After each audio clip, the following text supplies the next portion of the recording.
আসসালামু আলাইকুম। আজকে আমি আরেকটা লং ভিডিও নিয়ে চলে আসলাম। আমাদের গ্রামের পাশ দিয়ে বয়ে গেছে ছোট্ট একটা নদী। এই নদী কিন্তু অনেক ভয়ানক। যখন পানি হয় তখন অনেক অনেক উঁচু হয়ে পানি চারিদিকে চলে যায়, কিন্তু সেখানেই আছি আমি। কিন্তু বর্তমানে এই নদীতে কিন্তু এখন পানি নেই, খুব কম হয়ে গেছে। কিন্তু দেখেন এই চারিদিকটা কত সুন্দর, কিন্তু আজকে আবহাওয়াটা আসলে অনেক সুন্দর। কিন্তু সেই পরিবেশে যেরকম ভিডিও বানাতে আসলাম হইল না। কিন্তু এই মাথাভাঙা নদীতে যেরকম পানি হয়, কিন্তু এই গ্রামের পাশ দিয়ে ছোট একটা নদী বয়ে গেছে। এই নদীর নাম বলা হয় ক্যানাল। এই ক্যানালে কিন্তু প্রচুর মাছ হয়। কিন্তু এখন বর্তমানে মাঠে তো কোনো আবাদ নেই, ধান লাগাচ্ছে না, হয়তোবা ধান লাগানো শুরু করবে। ওই কারণে এই নদীতে এখন পানি হয়তোবা দেয় নেয়, কিন্তু দেবে ভাই, পানি কয়েকদিনের মধ্যেই দেবে, তখন ধান লাগানো হয়ে যাবে। তাই আমি সেই পাশেই আসলাম, ভাবতে একটু ঘুরতে ঘুরতে আসলাম।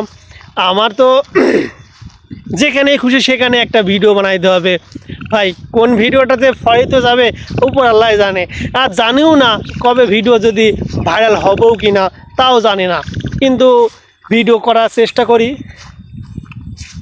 দেখেন এইদিকে আবার ওই পাশ থেকে আবার গাড়ি আসছে, কি সুন্দর জোরেতে জোরে জোরে আসছে। আমি আমার আবার সাইকেল আছে, আল্লাহ জানে কি হবে না।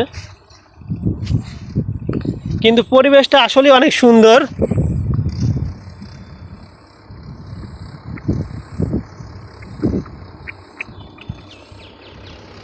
সত্যি অনেক সুন্দর, না দেখলে বুঝতে পারবো না। কমনে এই যে গাড়ি চলে গেল, গাড়ি নিয়ে আমি আপনাদের আরেকটু কিছু দেখাই। এই যে বিশাল বড় একটা পুষ্করণী, এই পুষ্করণীতে কিন্তু এখন ভরপুর পানি থাকতো, কিন্তু এখন বর্তমানে পানি নেই। আমি একটু নিচে লাইভে দেখাই। নামতে নামতে অনেক ঝোড়, এই ঝোড়ের ভিতরে আবার সাপ পোকার থাকতে পারে। হুস, তো বাবা।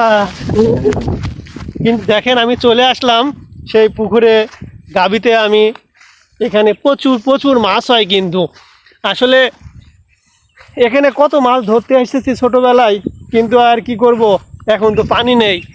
আর অন্যের পুকুরে মাছ মারতে গেলে তো লোকে বকা বকা দিবে, ওই কারণে বড় হয়ে গেছি, আর হয়তো মাছ মারতে পারি না। সো এই পুকুরে পানি হলে আপনাদের দেখাবো। এই পাশ দিয়ে নদী আছে, নদীতে যখন ভরপুর পানি হবে এই পানি তখন এইখানেও বেঁধে যাবে। এই যে সেই আমি কদিন আগে দেখাইছিলাম ইটালিয়ান খেজুর, এই সেই ইটালিয়ান খেজুর গাছ। এটা হলো সরকারি ক্যানাল। এই পর্যন্ত। ভিডিও যদি ভালো লাগে লাইক কমেন্ট দিয়ে শেয়ার করবেন। আসসালামু আলাইকুম।